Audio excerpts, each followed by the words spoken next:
I'm Sierra. I'm 16, and 2 weeks ago, my parents left me a note. Stay out of sight, freak. My whole family, my dad, my stepmom, my step-siblings, they were 3 miles away at a country club toasting champagne, pretending I didn't exist. I thought that was the worst part. I was wrong because at 8:47 p.m., the doorbell rang, and the woman standing on my porch said 5 words that changed everything.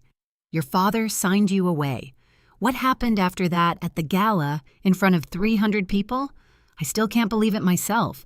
Before I tell you, please hit like and subscribe, but only if this story earns it.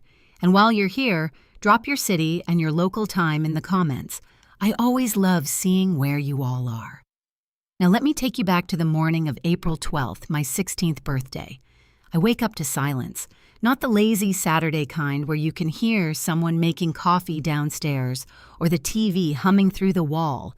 This is the hollow kind. The kind where you know, before your feet even hit the floor, that you're alone.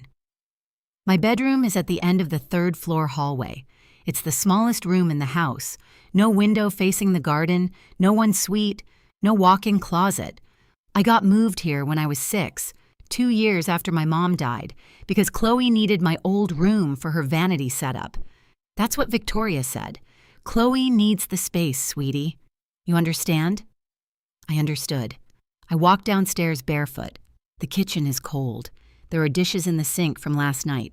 4 plates, 4 glasses, 4 sets of silverware. They had dinner without me again. I didn't even hear them. I open the fridge for milk, and that's when I see it. A note stuck to the fridge door with a magnet shaped like a lobster from our Cape Cod trip. A trip I wasn't invited to. The handwriting is Chloe's. Pink highlighter. Big loopy letters like she was decorating a poster for homecoming. Dad's hosting brunch at the club. Don't come. Stay out of sight, freak. See, I read it 3 times. Not because I don't understand it, because I keep hoping I'll misread it. Freak. That's what they call me when they think I can't hear. But this time, Chloe wrote it down, made it permanent, stuck it on the fridge next to the grocery list like it belongs there. Then I noticed something else. At the bottom of the note in small blue ink, my father's handwriting. Neat, slanted, controlled. 2 words and an initial. V will explain later. G. Victoria will explain what exactly, and explain what later. I should tell you how we got here. My mom, Lillian Merritt, died in a car accident when I was 4. I don't remember the funeral. I remember her hands. I remember the way she smelled like lavender and oil paint. And I remember a bracelet, silver, thin, with a tiny star charm because she never took it off. It's on my wrist right now. It's been on my wrist since the day my dad handed it to me in a plastic hospital bag and said this was hers. That was the last soft thing he ever gave me. 2 years after Mom died, Dad married Victoria Ashford. She moved in with her 2 kids, Chloe, who was 8, and Brandon, who was 10. Overnight, I went from being the only child in a quiet house to being the odd one out in a loud one. It happened slowly, the way rot does. First, my mom's paintings disappeared from the living room. We're redecorating, Victoria said. Then, her photos came off the hallway wall. It's healthier for Grant to move forward. Then, the anniversary of her death passed without a word. No flowers, no candle, nothing. And every year, I shrank a little more. Last Christmas, Victoria hired a photographer for a family portrait. I came downstairs in my nicest sweater. Victoria looked at me and said, "Oh, we didn't want to bother you. You always look so uncomfortable in photos. The portrait hangs in the dining room now." Grant, Victoria, Chloe, Brandon, 4 smiles. No, Sierra, I told my dad it hurt. You know what he said? "Don't make this harder than it needs to be. Sierra, my mom left me this bracelet. My dad once tried to give it to Chloe for her junior prom. I hid it in my sock drawer for a week. But what I didn't know, what nobody told me, was that my mother left me something else. Something much bigger than a bracelet. I stand in the kitchen for a long time after reading that note. Then I do something stupid or maybe something brave. I'm still not sure which. I open the pantry, find a box of vanilla cake mix that's been there since last birthday, and I make myself a cupcake. 1 cupcake in a single ramekin because I can't find the muffin tin. I stick a birthday candle in it. One of those cheap ones from the junk drawer already half melted from some other celebration that wasn't mine. I light it with the stove and I sing happy birthday to you. My voice cracks on the second line. By the third, I can barely get the words out. I blow out the candle. I don't make a wish. I stopped wishing for things from this family a long time ago. I pick up my phone. No texts, no missed calls, not from Dad, not from Victoria, not from Chloe or Brandon. Zero. I scroll through my camera roll because I don't know what else to do with my hands. And I find it. The only photo I have of my mother. It's blurry, taken on an old phone, maybe by a nurse. Mom's holding me. I'm maybe 3. She's smiling at the camera and on her wrist the same silver bracelet I'm wearing right now. I sit on the kitchen floor, I pull my knees up and I cry. Not because of the note, not because of the party I wasn't invited to. I cry because I finally hear the thing I've been whispering to myself for 12 years. And for the first time, I let it be loud. I've been apologizing for existing in this house for 12 years, and no one ever told me to stop. The clock on the microwave reads 8:47 p.m. The doorbell rings. I almost don't answer it. I'm glad I did. I wipe my face with the back of my hand, toss the candle in the trash, and walk to the front door. I figure it's a package. Maybe a neighbor's DoorDash left at the wrong house. It's not. There's a woman on my porch. Late 50s, maybe. Silver-streaked hair pulled back in a low twist. Gray blazer over a white blouse like she just came from court. She's holding a large brown envelope, thick, the kind with a metal clasp. And her eyes are red. Not like she's been drinking, like she's been crying. She sees me and goes very still. "You look just like her," she says. I don't know what to say to that. Like who? Your mother. I haven't heard a stranger say that word mother in connection to me in years. It hits me somewhere behind my ribs. Who are you? My name is Dorothy Kessler. I'm an attorney, and I was your mother Lillian's closest friend. I've never heard this name, not once. Dad never talks about Mom's friends. Dad never talks about Mom at all. Dorothy glances past me into the dark house. Are you alone? Yeah. Something tightens in her jaw. She looks at the note still stuck to the fridge. She can see it from the doorway. She reads it. I watch her face change. Then she sits down on the porch step right next to me like she's known me my whole life.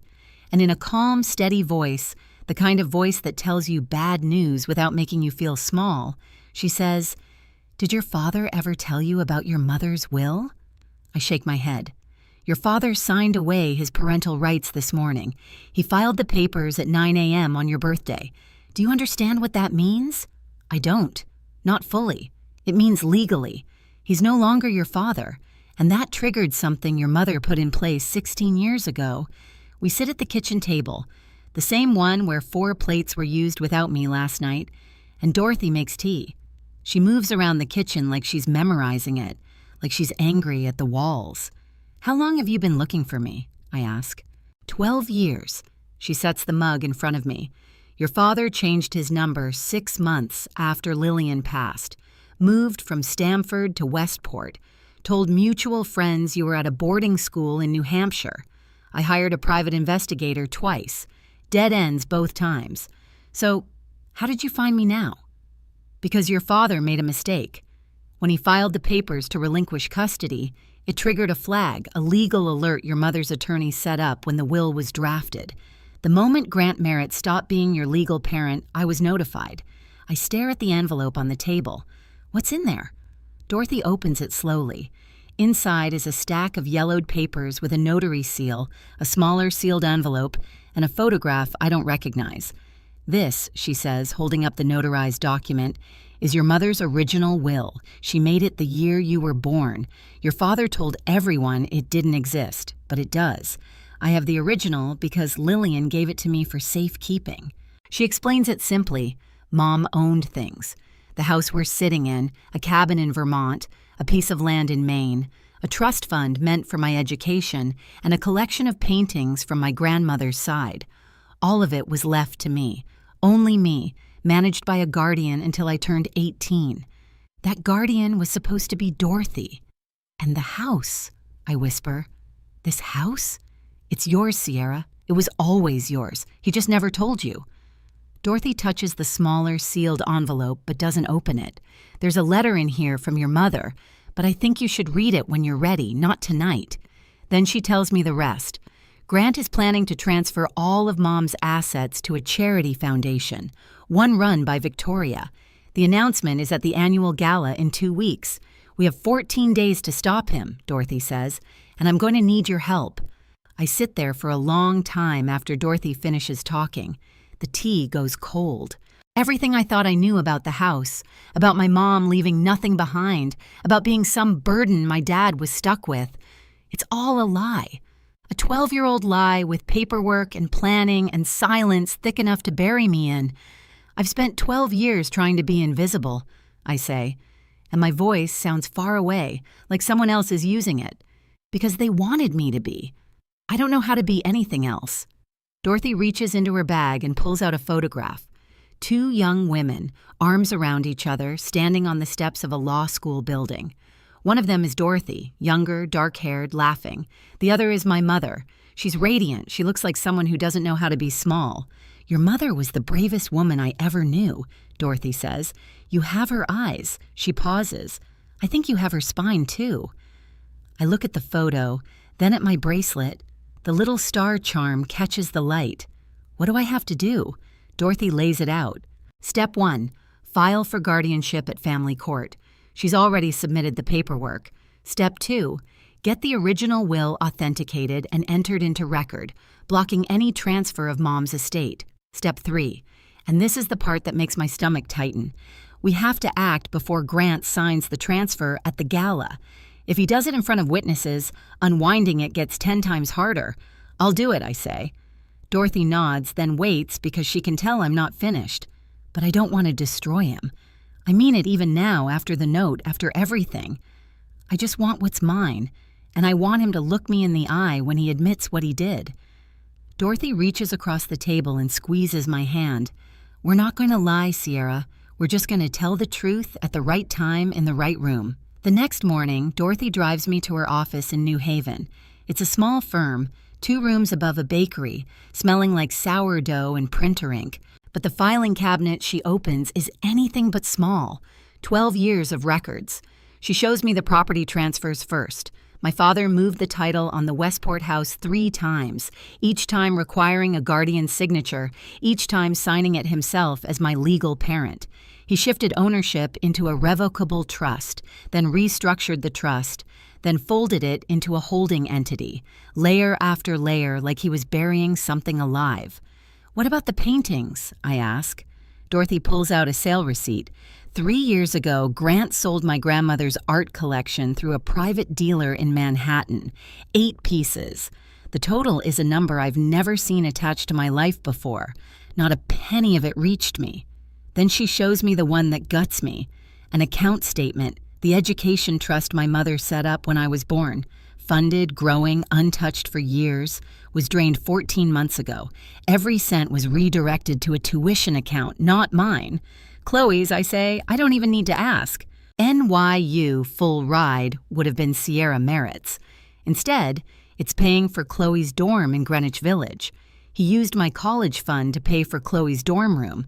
I sit with that sentence for a minute. It's the kind of sentence that rewrites your whole childhood. Dorothy opens one more file, an email printout from Grant to his personal attorney dated 3 years ago. It reads, "The girl doesn't need to know anything. She's better off not knowing the girl. Not my daughter, not Sierra. The girl." My phone buzzes. Dorothy checking her messages. She looks up and something shifts in her expression. "The guardianship hearing just got scheduled," she says. "Same day as the gala." I feel the room tilt. Morning court, evening gala, one day, everything. Standing in Dorothy's office, staring at that email. The girl doesn't need to know anything. I felt something snap. Not sadness, something sharper, like the last thread connecting me to the word father just broke clean off. For 12 years, I thought I wasn't enough. Turns out I was too much of a reminder of what he wanted to steal. I kept wondering, what kind of person looks at their own child and sees an obstacle? Have you ever discovered someone you trusted was lying about everything? Tell me in the comments. I want to hear your story too. I have to go back. Dorothy explains it calmly. Until the court grants her guardianship, I don't have a legal address anywhere else. If I disappear, Grant could file a missing persons report, and that delays everything. So I pack my bag, ride back to Westport, and walk through the front door like nothing happened. No one notices I was gone. 2 days, not a single question.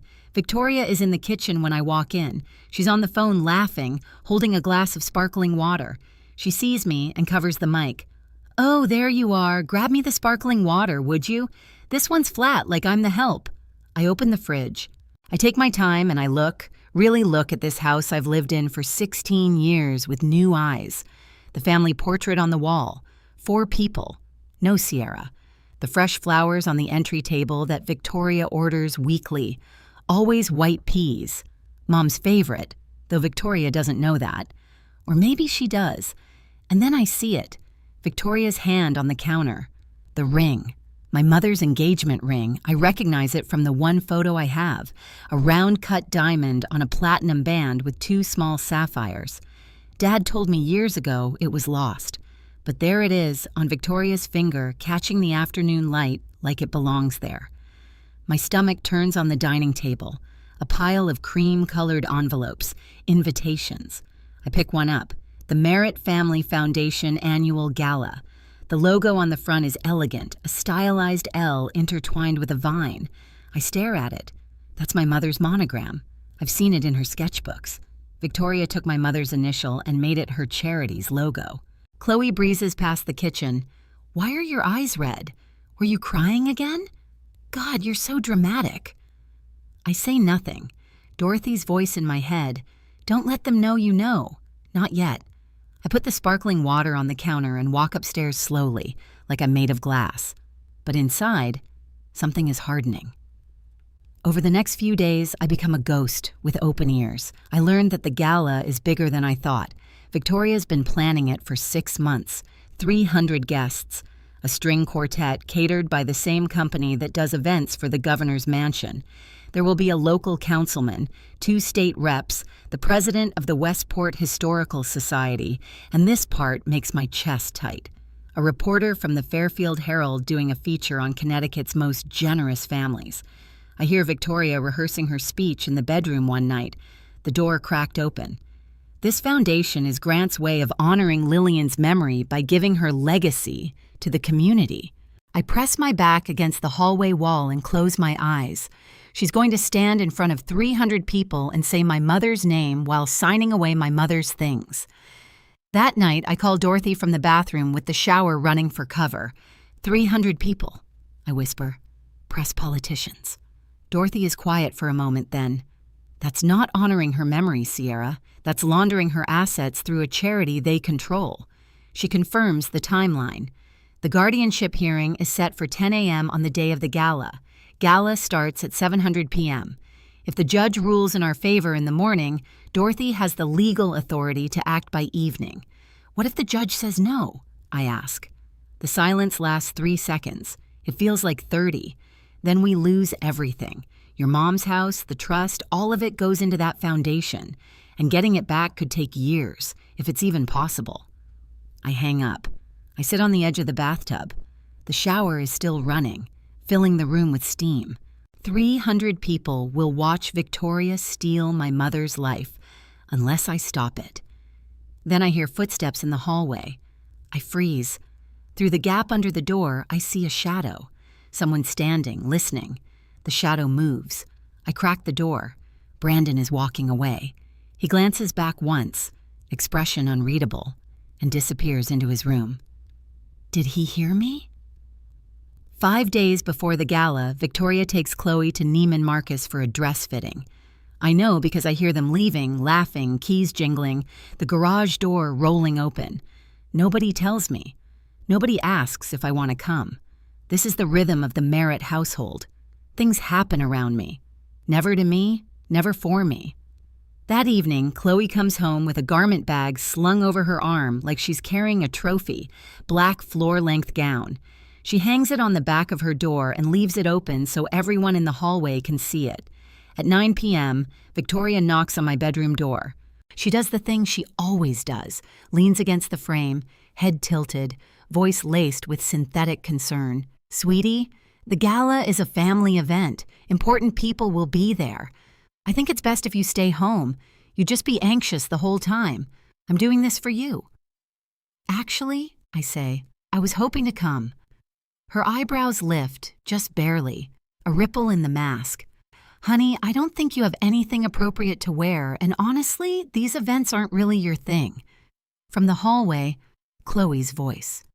"She'll just stand in the corner like she always does. What's the point?" I swallow. I nod. I say, "Okay." Victoria smiles, pats my shoulder, and leaves. I close the door. I text Dorothy 4 words. "They told me to stay home." Dorothy's reply comes in 12 seconds. "Leave that to me. I have something from your mother's closet." I stare at that message until the screen dims. My mother's closet. My mother still has a closet somewhere, and Dorothy kept it. Then Victoria's voice again muffled through the wall, almost an afterthought. "Oh, and Sierra, your father wants to talk to you tomorrow. Something about paperwork." "Paperwork?" My hands go cold. The next afternoon, my father calls me into his study.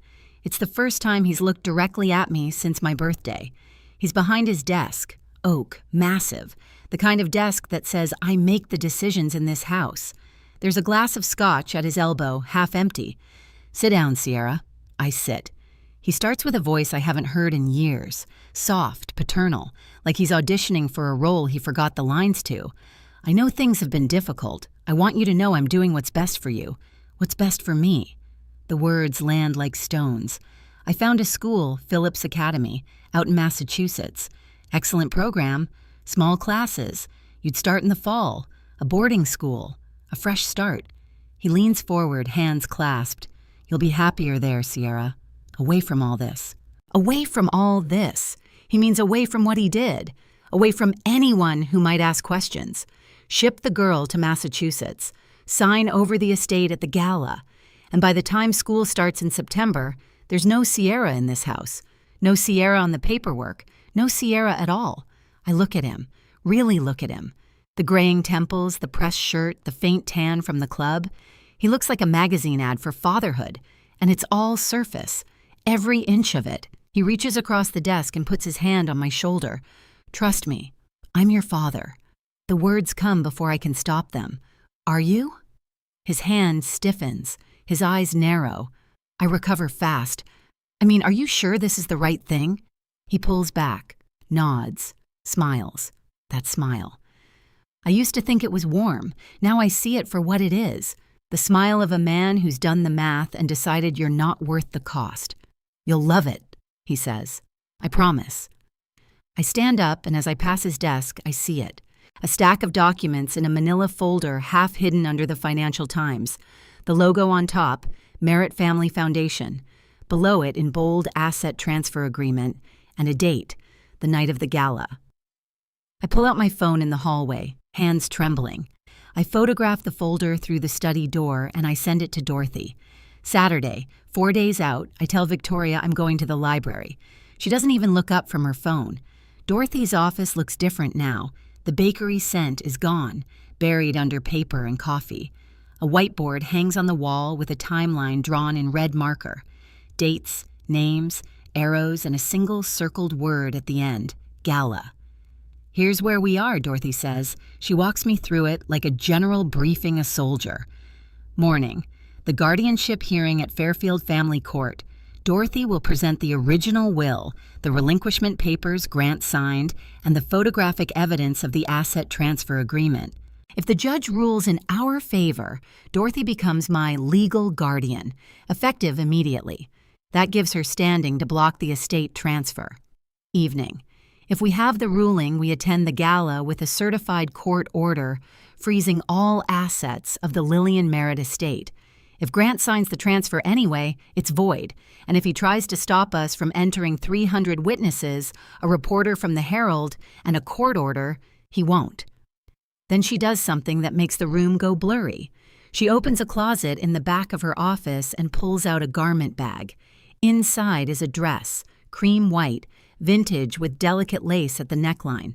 Simple, Elegant, not loud or flashy. The kind of dress that doesn't need to try. Your mom wore this to her first gallery opening. Dorothy says she walked in and every head turned, not because the dress was expensive, because she knew who she was. I put it on in the bathroom. It fits. It fits like it was waiting for me. I stand in front of the mirror, and for the first time in 12 years, I don't see the freak. I don't see the girl from the third-floor bedroom. I see my mother's daughter. Dorothy watches me from the doorway. She's holding the sealed envelope.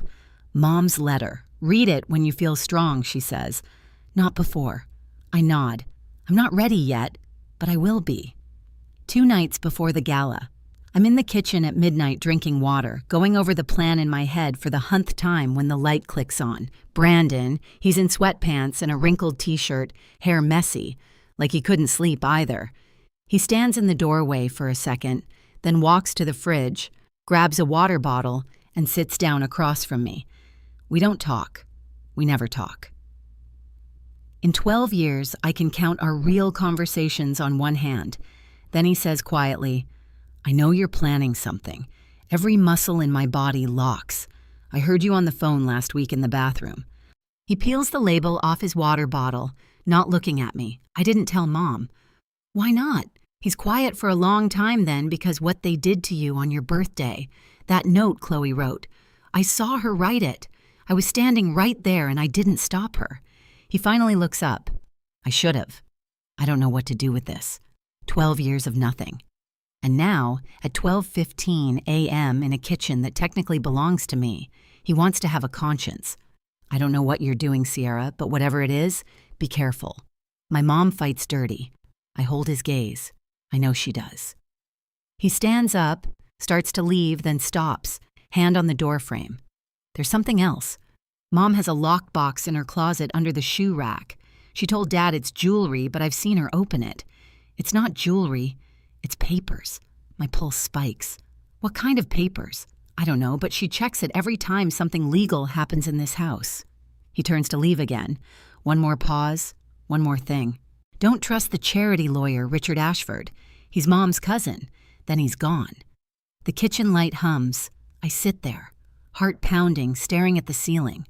A lockbox in Victoria's closet. Papers she doesn't want anyone to see. The morning of the gala. 5:30 a.m. The house is dead silent. I have maybe 90 minutes before anyone wakes up. My heart is slamming so hard I can feel it in my teeth. Victoria and Grant's bedroom door is closed. I can hear Grant's CPAP machine through the wall. A low, rhythmic hiss. Victoria sleeps with earplugs and a silk mask. I know this because she reminds everyone constantly how sensitive she is to light and sound. I ease the closet door open. It's a walk-in the size of my bedroom. Racks of designer coats, shelves of shoes organized by color. The lock is exactly where Brandon said it would be. Bottom shelf behind a row of riding boots. It's matte black combination lock. 4 digits. I try Victoria's birthday. Nothing. Grant's anniversary. Nothing. Then I try Chloe's birthday. October 19th. 1019. Click. Inside there are 4 items. 1, a photocopy of my mother's will. The same document Dorothy showed me, but this one has handwritten notes in the margin. Red ink. Victoria's handwriting. I know it from every passive-aggressive grocery list she's ever left me. And in the top corner, 3 words circled twice. Keep this away from S2. A printed email chain between Grant and his personal attorney. Instructions on restructuring the estate to avoid triggering trust provisions. Dated 18 months ago. 3. The photograph that makes my hands shake. Mom holding me. I'm maybe 2. She's laughing on the back in my mother's handwriting. My little star. Everything I have is yours. Victoria kept this in a locked box under her boots. And 4. I almost miss it. Tucked in the corner, a marriage certificate issued in Nevada 9 years ago. Victoria Ashford and a man named Paul Renair, not Grant Merritt. I stare at it. Victoria married someone else. And this certificate is dated 2 years before she married my father. Was she still married to Paul Renair when she walked down the aisle with Dad? I photograph everything. Close the box, spin the dial, push the boots back, slide the closet shut. In the hallway, I call Dorothy. My voice is barely a whisper. I have proof Victoria knew. She's been helping him the whole time. Good. This changes the hearing. There's something else. Victoria might have been married to someone else when she married my dad. Silence on the line, then very carefully. Send me the photo. I'll verify it before court. I hang up. My hands won't stop shaking. Upstairs, I hear a toilet flush. Someone's awake. I'm already in my room. Door closed. Breathing like I just ran a mile. Fairfield Court, 10:07 a.m. The fluorescent lights hum like they're nervous, too.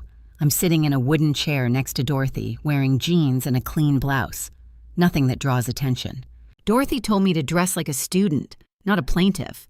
Let the documents do the talking, she said. The courtroom is small. One judge, one clerk, a court reporter whose fingers hover over her keys like a pianist about to play.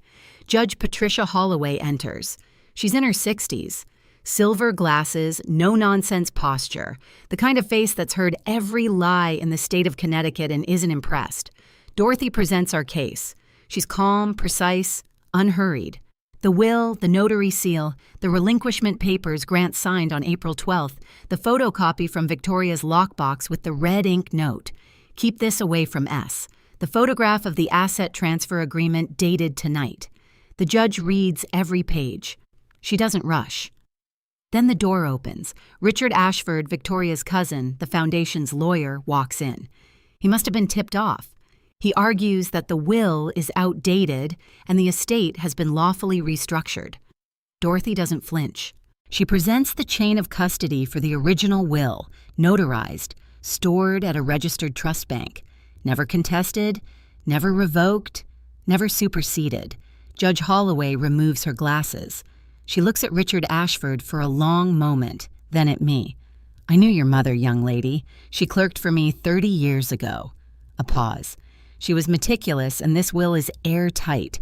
She puts her glasses back on.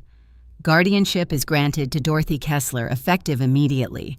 I am also issuing a temporary restraining order freezing all transactions related to the Lillian Merritt estate until a full review is completed. Richard Ashford's pen drops. He doesn't pick it up. Dorothy squeezes my hand under the table. I squeeze back. Outside the courthouse, the April sun is blinding. Dorothy turns to me, leans against the car, and says, "That's step 1. Step 2 happens tonight." She opens the trunk. Inside, a garment bag, a pair of flats, and a brown envelope stamped with the court seal. "Are you ready?" I look at the envelope, then at the sky. "Yeah, I'm ready." Dorothy's apartment, 5:30 p.m. The gala starts at 7. I'm standing in her small bathroom looking at a stranger.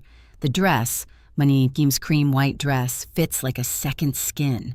The lace at the neckline rests just below my collarbone. The hem falls right above my ankles. I'm wearing flats, not heels, because Dorothy said, "You want to be steady, not tall." She helps me pin my hair up, twisting it into a loose bun the way she says Mom used to wear it. A few strands fall around my face. Dorothy's hands pause. She wore her hair exactly like this at the gallery opening, Dorothy says. Her voice catches. "You could be her twin." I look at my reflection, the silver bracelet on my left wrist, the lace, the way the light hits my jaw. For the first time, I don't look lost. I look like I belong somewhere, just not where I've been. Dorothy hands me the court order in a crisp manila envelope. If Grant signs the transfer, we serve this. If he doesn't, we serve it anyway. Either way, it's over tonight. What if he makes a scene? He will, but 300 people with phones will be watching. That's exactly what we want. I nod. I pick up the sealed envelope. Mom's letter. I've been carrying it for 2 weeks. I've held it, turned it over, pressed it against my chest in the dark. I haven't opened it. I open it now. The paper is soft, 16 years old. Her handwriting is small and neat, slanting slightly left. If you're reading this, I'm not there anymore. But know this. Everything I built for you.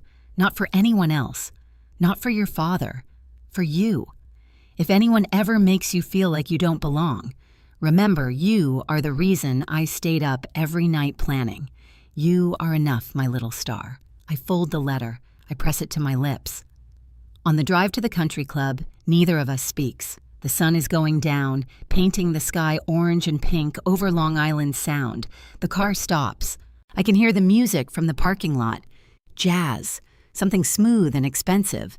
The lot is full of BMWs and Teslas. I hold the letter in one hand and the court order in the other. "Mom," I whisper, "I hope you can see this." The Fairfield Country Club looks like a wedding venue on steroids. Crystal chandeliers hanging from vated ceilings, white tablecloths over round tables set for 10, candles everywhere, the flickering kind, not the electric kind because Victoria doesn't do tacky, a jazz quartet in the corner playing something by Coltrane, wait staff in black vests gliding between guests carrying trays of champagne flutes and shrimp cocktails, 300 people, maybe more, every seat taken. And at the far end of the room, near the small stage, my father, black suit, silver tie, standing with his hand on Victoria's back, laughing with a man I recognize from the club's board of directors. Victoria is next to him, red dress, long fitted, the kind that costs what some people make in a month. And on her left hand, my mother's ring, catching the light every time she gestures. Chloe is at the VIP table near the front, tapping on her phone, looking bored and expensive. Dorothy and I walk through the main entrance. I don't sneak in. I don't use a side door. I walk through the front in my mother's cream white dress with the silver bracelet on my wrist and the court order in my hand. A few heads turn, then more. Then a wave of whispers moves across the room like wind through tall grass. I see it happen in slow motion. Margaret Maggie Dunn, the club's general manager, spots me from across the room. She's been here for 20 years.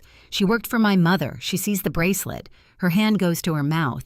She leans toward a colleague, and I can read her lips. That's Lillian's daughter. Victoria notices next. She's mid-laugh when her eyes find me. The champagne flute freezes halfway to her mouth. The color drains from her face like water from a tub. She grabs Grant's arm, points. My father turns. Our eyes meet across the room. Across 12 years, across every lie he ever told and every birthday he ever forgot. He stares, then he smiles, that country club smile, the one built for cameras and strangers. He walks toward me slowly, controlled. He leans in. His voice is low, sharp, just for me. "What are you doing here?" I look him dead in the eye. "I was invited." His jaw tightens. "You need to leave now." I don't blink. I don't think I will. Grant's hand closes around my elbow. Not hard enough to bruise, but hard enough to steer. He moves me toward the corner of the room behind a potted fern the size of a small tree, where the acoustics are bad and the lighting is worse. His voice is a controlled hiss. "I don't know how you got in here, but you're leaving right now." "That's interesting," I say. "Because according to the court order issued this morning, I have more right to be here than you do." Something shifts behind his eyes, a fracture in the confidence. Victoria appears, materializing the way she always does, perfectly timed, perfectly composed. She puts her hand on my arm and turns on the voice, the warm one, the PTA one. "Sierra, honey, you look lovely, but this isn't really your kind of Victoria." I keep my voice even, quiet. "You're wearing my mother's ring." Her fingers curl. She pulls her hand behind her back like I've burned her. 3 guests nearby stop talking. The whispers start again, louder this time, rippling outward. Grant sees it happening. He's losing the room. I can see the calculation on his face, the cost-benefit analysis running in real time. Make a scene or contain this. He chooses wrong. "Security," he says louder than he intends. A few more heads turn. "Please escort this young lady out." 2 men in dark suits move toward me. Dorothy steps forward. She's been standing 3 feet behind me the entire time, still patient, waiting. She holds up a business card. "I'm Dorothy Kessler, attorney at law. This young lady is my legal ward as of 10:47 this morning. Removing her from this venue would constitute unlawful interference with a court-appointed guardian. I strongly suggest you step back." The guards stop. They look at each other, then at Maggie Dunn, who's watching from the side. Maggie gives a small nod. They retreat. Grant's face is a mask fighting itself. Victoria leans in, her whisper thin as a blade. Get her out of here before the speech. Too late. The MC is already at the podium. The spotlight swings. A voice fills the room. Ladies and gentlemen, please welcome our host for the evening, Grant Merritt. The room applauds. Grant straightens his tie. He has no choice. He walks toward the stage. I take my seat in the front row. Grant takes the stage like a man stepping onto a landmine and pretending it's a dance floor. The spotlight hits him. He smiles, that wide practice donor dinner smile, and waits for the applause to settle. Thank you all for being here tonight. This room is full of people who believe in something bigger than themselves, and I'm honored to stand with you. Polite applause. Victoria beams from the front table. Hands folded, queen of the evening. Then he says her name. My late wife, Lillian, believed in giving back. She was an artist, a dreamer, and the most generous person I ever knew. My throat tightens. He hasn't said her name to me in years, but here, in front of cameras, he wraps it in gold. Tonight, to honor Lillian's memory, Victoria and I are proud to announce the Merritt Family Foundation, dedicated to arts education for underprivileged youth throughout Fairfield County. More applause, louder now. People nod. This is the part where rich people feel good about being rich. Grant picks up a document from the podium, the asset transfer agreement. I recognize it from the photo I took in his study. He holds up a pen. To fund this mission, I am personally donating the full Lillian Merritt estate, her properties, her art collection, her legacy to the foundation. Effective tonight. The room erupts. Standing ovation. Victoria wipes a tear that I'm fairly sure isn't real. Grant signs, pen to paper, right there under the spotlight. 300 people clap like they've just witnessed an act of grace. I don't clap. I watch. And next to me, Dorothy doesn't tense, doesn't panic, doesn't reach for the envelope. She just smiles, small, certain. She leans over and whispers 4 words into my ear. Now it's our turn. The applause is still rolling when Dorothy stands. She doesn't rush. She buttons her blazer, picks up the manila envelope, and walks to the stage like she's done this 1,000 times. The MC tries to intercept her. She shows him something. I can't see what. And he steps aside. Dorothy takes the microphone. Excuse me. The room goes quiet, not all at once. It's a slow drain, like air leaving a balloon. Heads turn, phones come up. My name is Dorothy Kessler. I'm an estate attorney licensed in the state of Connecticut. I have a court order from Judge Patricia Holloway issued this morning, freezing all assets of the Lillian Merritt estate. Silence, the kind you can feel on your skin. The document Mr. Merritt just signed is legally invalid. He has no authority to transfer these assets because they were never his. Grant steps forward. This is ridiculous. Who let this woman? Dorothy doesn't raise her voice. She doesn't need to. These assets belong to Lillian Merritt's sole heir, as designated in her original notarized will, a will Mr. Merritt concealed for 12 years. She turns to me. 300 pairs of eyes follow. I stand. My knees are water. My spine is steel. I walk to the stage. I take the microphone and I look at my father. My name is Sierra Merritt. Lillian Merritt was my mother. She left a will that names me as her only heir. My father hid it for 12 years. Every property he just tried to donate, the house, the cabin, the art collection, belongs to me. The room doesn't whisper. It erupts. Chairs scrape.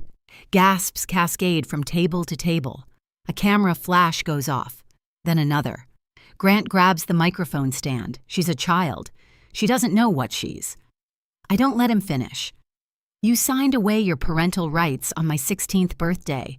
You filed the papers the same morning I woke up alone with a note on the fridge calling me a freak. You sent your own daughter away so you could take her inheritance. I hold up the manila envelope. I have the court order, the court has your relinquishment papers, and now every person in this room knows exactly what you did. Dead silence. 300 people. Not a fork moves. Victoria rockets to her feet. This is a scam. That girl has always been. I turn to her calm level, like I'm reading a weather report. Mrs. Merritt, Or should I say Miss Ashford, since your marriage to my father might not even be legal. Victoria's mouth opens, closes, opens again. The room is no longer whispering. It's roaring. Grant's mask doesn't crack, it shatters. He steps toward me, finger raised, and the word that starts to leave his mouth, "You ungrateful," dies halfway out when he sees the phones, dozens of them, held up across the ballroom like lighters at a concert, except nobody's cheering for him. He pivots, tries the other voice, the soft one, the concerned father one, the one he uses when the audience is watching. Folks, this is a misunderstanding. My daughter has been troubled. She has emotional difficulties, and she's been influenced by someone who Dorothy steps forward. She holds up 2 documents like a teacher presenting evidence at a science fair. Mr. Merritt, here's the court order. And here she raises the second page. Is a photocopy of your late wife's will found in your current wife's personal lockbox with her handwritten note in red ink. She reads it aloud. Keep this away from S. Victoria's voice is shrill, cracking. I've never seen that before. Dorothy is unmoved. It was verified this morning. Your handwriting, your fingerprints. Grant spins toward Victoria, and the thing that comes out of his mouth, the sentence that will follow him for the rest of his life. He says in front of 300 silent witnesses, "You told me you destroyed that." The room inhales. He just confirmed it. All of it in one sentence. Victoria looks like she's been slapped. Grant realizes what he's done. His hand drops. His jaw works. But nothing comes out. From the VIP table, Chloe stands, mascara already streaking. This is her fault. She always ruins everything. She's enough. The voice comes from the side of the room. Maggie Dunn, the club's general manager. She's walked to the nearest microphone, the one by the string quartet. I worked for Lillian Merritt for 5 years. I recognized that bracelet on Sierra's wrist. Lillian never took it off. And Lillian told me more than once that everything she had was for her daughter. A pause. Then someone claps. 1 person, then 5, then 50, then the whole room. Not for Grant. Not for the foundation. For me. The applause fades. The room waits. I look at my father. He's still on the stage, but he's alone now. Victoria has stepped back, physically distanced herself like he's contagious. Chloe is sobbing at the VIP table, her black gown twisted in her lap. The councilmen and the board members have quietly moved to the back of the room. No one is standing near Grant Merritt. I could destroy him right now. I could read the email. The girl doesn't need to know anything out loud and let the Herald reporter print it tomorrow. I could wave Victoria's marriage certificate and watch the gasps multiply. I don't, because that's not why I'm here. I take a breath. I speak into the microphone. My voice isn't loud. It doesn't need to be. I didn't come here tonight to humiliate anyone. I came because you were about to give away everything my mother left for me, and I couldn't let that happen. The room is still. I spent 12 years in that house. The smallest room, the last seat at the table, the one face missing from the family portrait. I spent 12 years being called a freak by people you chose over me. 12 years trying to earn a love that was never coming. I looked directly at him, at the man who used to carry me on his shoulders. I'm done trying. He flinches. It's small, but I see it. 300 other people see it too. I'm not asking for your apology. I don't need it. The estate belongs to me. The court has confirmed it, and I'm leaving tonight with my guardian Dorothy Kessler, who, unlike you, kept her promise to my mother. I touch the bracelet on my wrist. The little star charm is warm from my skin. Mom, I say softly enough that only the front row can hear. I kept it safe, just like you asked. I turn from the stage and walk down the center aisle. Dorothy falls in beside me. Our heels click and sink on the hardwood floor behind us. Silence first, then applause. Not polite applause. The real kind. The kind that has weight. I don't look back. We make it to the lobby before my legs give out. Dorothy catches my arm. Sit, she says, guiding me to a bench near the coat check. Breathe. You did it. My hands are shaking. My whole body is shaking. But something in my chest, something that's been clenched tight since I was 4 years old, is finally letting go. Through the glass doors to the ballroom, I can see the fallout unfolding in real time. Grant is standing at the podium alone, staring at the signed document that is now worth nothing. 2 board members are speaking in low, urgent tones near the bar. The Herald reporter is scribbling in a notebook so fast her hand is a blur. Victoria is nowhere in the ballroom. Then I spot her through a side window in the parking lot, pacing, phone pressed to her ear. She's calling someone. The call isn't connecting. She tries again. Again. Richard Ashford, Victoria's cousin, the foundation's lawyer, is walking very quickly toward the exit, briefcase in hand, not making eye contact with anyone. Chloe hasn't moved. She's sitting at the VIP table alone.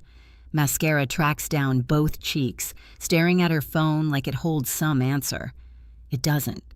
And then there's Brandon. He's standing near the exit, apart from all of them. He catches my eye through the glass, and he does something I didn't expect. He nods. One small, slow nod. I don't nod back, but I don't look away either. Maggie Dunn appears at my side. She's carrying a small envelope, old, slightly yellowed at the edges. "Your mother left this with me 15 years ago," she says. She said, "Give it to Sierra when she's old enough to fight for herself." I open it. Inside is a photograph. The same image I found in Victoria's lockbox, but this is the original. Unwrinkled, unfolded, Mom holding me, laughing, the bracelet on her wrist. On the back, her handwriting, "My little star, you are enough." I close my eyes. Dorothy puts her arm around me.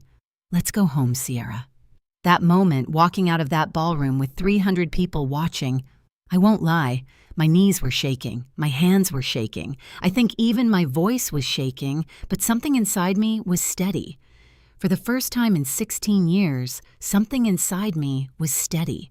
Like my mom was walking with me, like she'd been waiting for me to stop standing in the corner and finally cross the room. Have you ever had a moment like that? A moment where you finally said enough, not screaming it, not slamming doors, just saying it calmly and meaning it. I'd love to hear about it. Drop it in the comments. And if you're still watching, thank you. You're the reason I'm sharing this. 1 week later, I'm sitting at Dorothy's kitchen table in New Haven, eating scrambled eggs she made from scratch when the phone rings. She picks up, listens for 40 seconds, and hangs up. That was the court clerk. The judge reviewed the full file. Lillian's will is upheld. All properties returned to the trust under my management until you turn 18. I set my fork down. All of them? All of them? The house, the cabin, the land in Maine? What's left of the education fund? Everything. Grant has 60 days to vacate the Westport house, the house my mother bought, the house he raised another woman's children in while hiding my existence from the one person who was supposed to protect me. The Merritt Family Foundation is under investigation. The State Attorney General's office opened a preliminary inquiry into whether the charitable donation constituted fraudulent asset transfer. Victoria has been called in for a deposition. The Fairfield Herald ran the story 3 days after the gala. Front page of the local section. Gala host confronted by daughter over hidden will. Grant's photo mid-spetch, mouth open, caught in that fraction of a second where his face hasn't decided which lie to tell next. Victoria filed for divorce, but the filing was suspended because Dorothy quietly submitted the Nevada marriage certificate to the court. If Victoria was still legally married to Paul Raniere when she married Grant, the second marriage may be void, which means Victoria has no spousal claim to any of Grant's assets. None. Chloe's tuition account at NYU is under review. If the funds are traced back to my mother's education trust, which Dorothy says they will be, Chloe may have to repay them. I think about all of this. Then I eat my eggs. Dorothy watches me from across the table. "How do you feel?" I think about it honestly. "Free?" I say. I feel free. 2 weeks after the gala, my phone rings. Caller ID, Brandon Merritt. I almost don't answer. My thumb hovers over the screen for 3 full rings. Then I pick up. "Hey." His voice is quieter than I remember, stripped down. "Hey." Long pause. The kind where you can hear someone gathering courage. "I'm not calling to ask for anything," he says. "I just wanted to say you did the right thing, and I'm sorry I didn't do it sooner. Any of it." I lean against the window in my new room, Dorothy's guest room, which has a view of an oak tree and more sunlight than I've had in years. "Where are you?" I ask. "Staying with a friend in Bridgeport. I moved out the day after the gala." He lets out a breath. First time in my life I'm not using Mom's credit card for anything. It's weird, but it's good. "How's everyone else?" Mom is furious. She's calling lawyers all day. Dad won't talk to anyone. He just sits in the study with the door closed. "Chloe blames you." A pause. But I think they're angry at themselves. They just don't know how to admit it. I let the silence sit. It's not uncomfortable. It's just honest. "I don't hate you, Brandon. I don't hate any of you." I know. But I can't pretend it didn't happen. I need distance. Real distance. Not the kind where we all smile at Thanksgiving and act like the last 12 years were normal. I understand. And I think he actually does.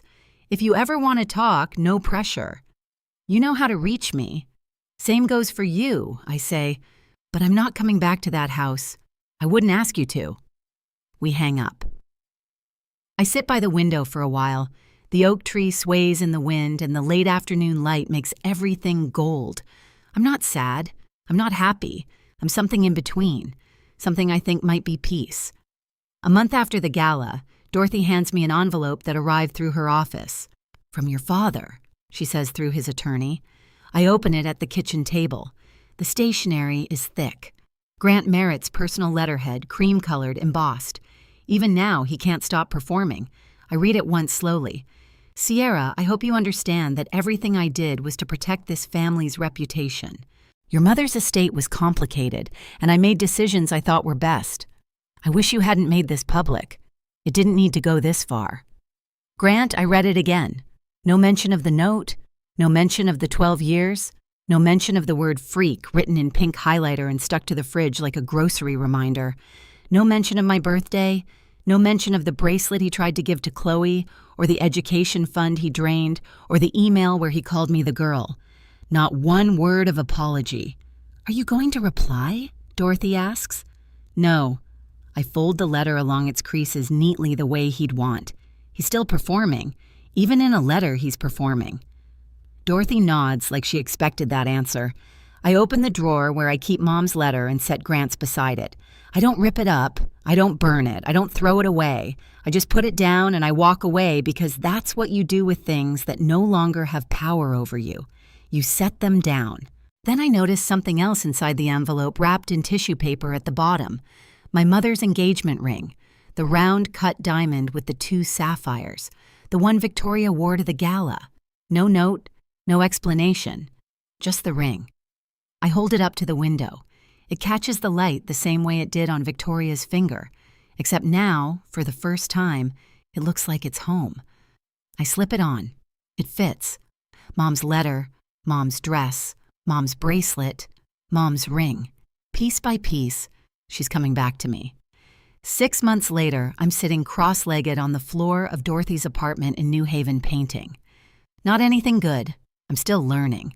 Right now, it's a bowl of oranges that looks more like a pile of softballs, but the brush feels right in my hand. The same way it must have felt in Mom's. Dorothy hung my first painting, a watercolor of the oak tree outside my window on the living room wall, right above the couch. She didn't ask permission. She just did it. The way you do things for people who belong in your home. I go to a new school. It's smaller than Westport. No lacrosse team, no college counselor with a waiting list. But I have friends for the first time, real ones. 2 girls from my art class who don't know a thing about the Merritt Gala. And I like it that way. The Westport house is under the trust now. I haven't been back. I'm not ready. Maybe next year. Maybe never. Dorothy says there's no rush. And I believe her. The cabin in Vermont. That's different.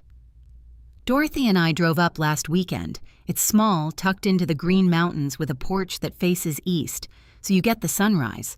When I walked in, I stopped breathing. Mom's paintings were still on the walls.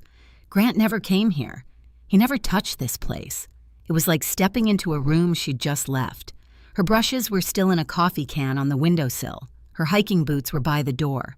I sat on the porch for 2 hours, wrapped in a quilt that smelled like cedar, watching the trees turn gold and red. On my wrist, the silver bracelet, on my right hand, Mom's ring. She would have loved seeing you here, Dorothy said from the doorway. I think she can see me wherever she is. I think she's been watching this whole time. I'm 16 and I'm starting over. That should feel scary. It doesn't. It feels like breathing. People ask me if I regret it, if I wish I'd done it differently, quieter, more private, without the stage and the spotlight and the 300 witnesses with their phones out. Honestly, no. Not because I wanted to embarrass anyone, but because silence was what kept me trapped for 12 years. My father counted on my silence. Victoria counted on it. Chloe counted on it. They built an entire life on the assumption that I would keep being small, keep being quiet, keep eating alone in the kitchen and sleeping in the smallest room, and pretending that don't make this harder than it needs to be was love. It wasn't love. It was control. And the only way to break it was to say the truth out loud in a room full of people where no one could rewrite it. I learned something on that stage. You don't need someone's permission to exist. You don't need to earn the right to be seen, and you definitely don't need to shrink yourself so other people feel bigger. I also learned something about family. Family isn't blood. It's not a last name or a Christmas portrait or a seat at a gala table. Family is the woman who drives 12 years to find you. Family is the person who keeps your mother's dress in a closet because she believes someday you'll need it. Family is a quilt on a porch in Vermont and a painting hung on the wall without asking. Dorothy is my family. And for the first time in my life, I know what that word actually means. So if you're out there, if you're reading this in a house where you feel invisible, where the people who should love you make you feel like you're too much and not enough at the same time, I want you to know something. It's not you. It was never you. You don't owe your silence to people who wouldn't give you theirs. And you don't have to wait until someone finds you. You can find yourself. This morning, I stood in front of the mirror in my room with the oak tree view and the paint-stained desk and the door I can close whenever I want. Mom's cream white dress hangs on the back of the closet door. I wore it once, and I'll wear it again, but not for anyone else. For me. I opened my laptop and found an email from school. I've been accepted into the advanced painting program for the spring semester. My art teacher wrote a note at the bottom. Sierra, your use of light reminds me of someone. Keep going. I smiled. Not a victory smile. Not the kind you put on for cameras. The quiet kind. The kind that starts in your chest and moves outward slowly like sunrise over the green mountains. On my desk, 2 letters, one from Mom. Soft paper, gentle words, 16 years of love folded into a single page. One from Grant, stiff letterhead, hollow words, 12 years of silence disguised as strategy. I keep them both, not because I forgive him. I'm not there yet. Maybe I will be. Maybe I won't. That's my choice now. I keep them because remembering where you've been is how you know how far you've come. Outside the window, it's autumn in New Haven. The oak tree is golden. The sky is sharp and blue and impossibly wide. And I'm here breathing, painting, starting over. Not the girl from the 3rd floor room, not the freak on the note. My mother's daughter, Dorothy's family, my own person. Sierra Merritt, 16. Enough. That's my story. And if you made it all the way to the end, thank you. Really, it means more than you know. If this story reminded you of someone or something you've been through, share it. Sometimes knowing you're not alone is the first step. And if you want to hear what happened next, because trust me, there's more. I'll leave the link in the description. Like, subscribe, and hit that bell if you haven't already. I'll see you in the next one. Stay strong. You are enough.